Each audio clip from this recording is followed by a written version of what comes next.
Predstavljam vam zanimljivu trku u Arilju 8. juna, Kolo Run trka na 7 km.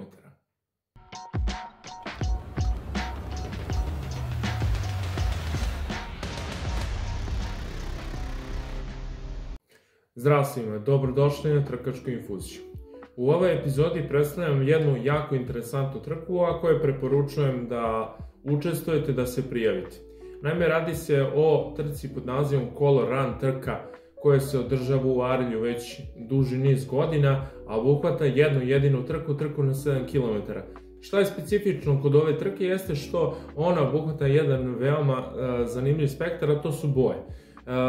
Na samom startu trke i u toku trke na vas se bacaju boje. Naravno, radi se o jestivim bojama, nisu štetne za kožu, ali ono što se preporučuje jeste da, obzirom da se radi o bojama, preporučuje se da ponesete sa sobom neku belu majicu ili belu opremu, kako bi naravno sama trka imala efekat, same boje imale efekat. Ono što je specifično jeste da sama trka kreće iz Arilja, iz centra grada i naravno spušta se prema periferiji grada. Što se tiče same podloge, mešavina asfalta, peska, ima i vodene prepreke, vidjet ćete i sami, ali takođe tu je i same boje.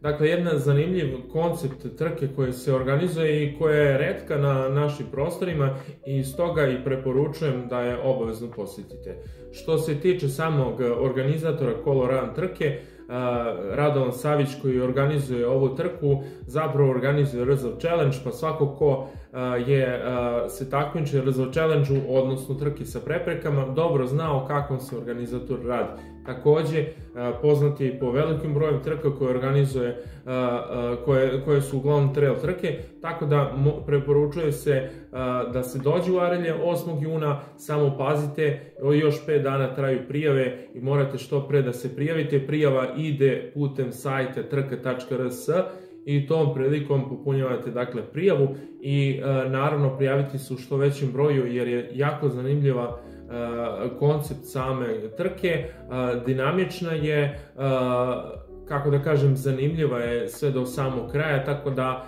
sama staza nije konstantna ravna, tako da može biti sve vreme zanimljivo. Naravno, tu se prelazi i kroz park i preko mosta, tako da